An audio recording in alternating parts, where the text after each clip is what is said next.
नमस्कार।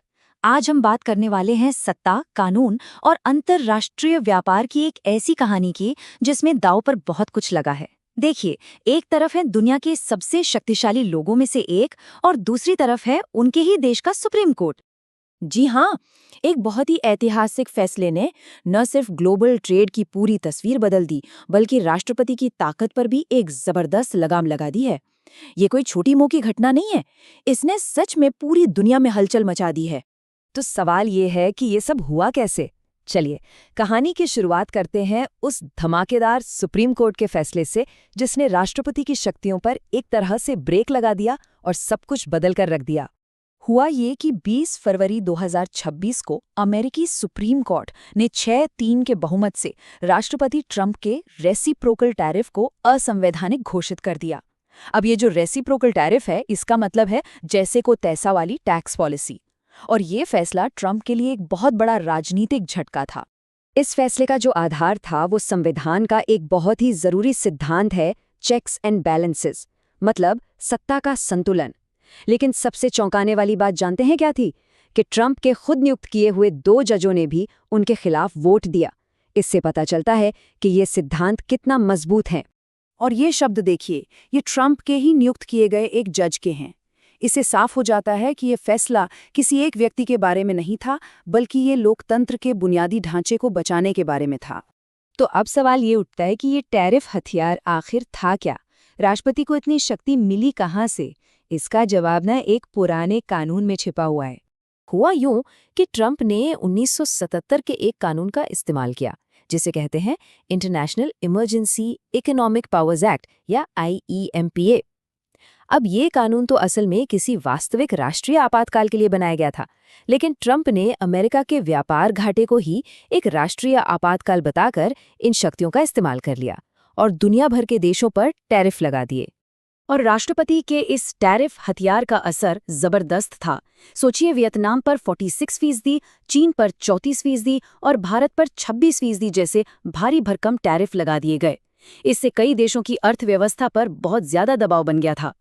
जाहिर सी बात है, ट्रंप इस फैसले से बहुत नाराज हुए, लेकिन वो हार मानने वालों में से तो है नहीं। उन्होंने तुरंत एक बहुत पुराने कानून का सहारा लिया ताकि अपनी टैरिफ लगाने की शक्तियों को किसी तरह फिर से स्थापित कर सकें। फैसले के कुछ ही घंटों के अंदर ट्रंप ने 1974 के ट्रेड एक्ट के एक ऐसे प्रावधान का इस्तेमाल करके 15% के ग्लोबल टैरिफ का ऐलान कर दिया जिससे पहले कभी इस्तेमाल ही नहीं किया गया था। लेकिन इस पुराने कानून में 3 बड़ी सीमाएं थीं।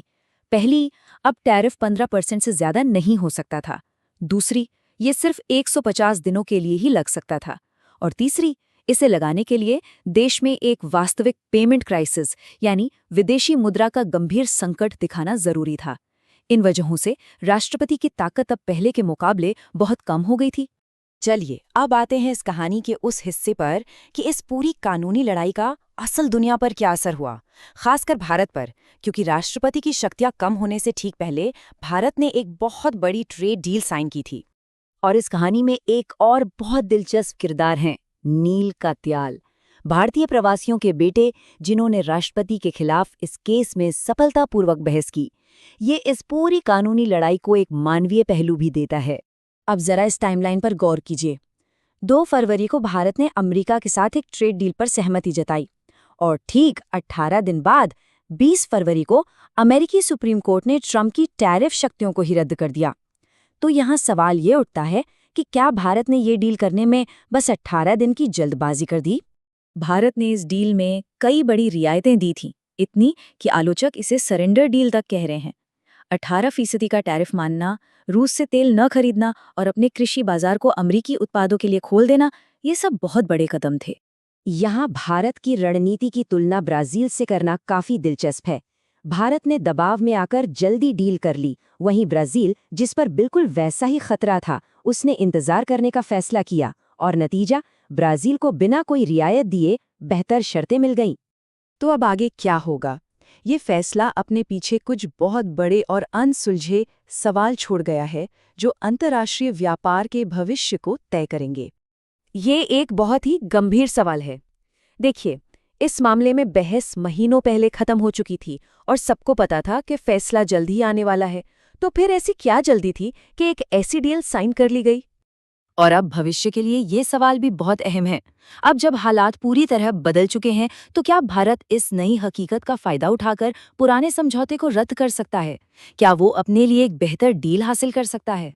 और अंत में ये एक बड़ा विचार करने वाला प्रश्न है। ये पूरी घटना हमें लोकतांत्रिक संस्थाओं की ताकत पर सोचने के लिए मजबूर करती है। जब सत्ता के संतुलन की अंतिम परीक्षा होती है, तो क्या वो हमेशा उस पर खरे उतरते हैं? इस पर जरूर सोचिएगा।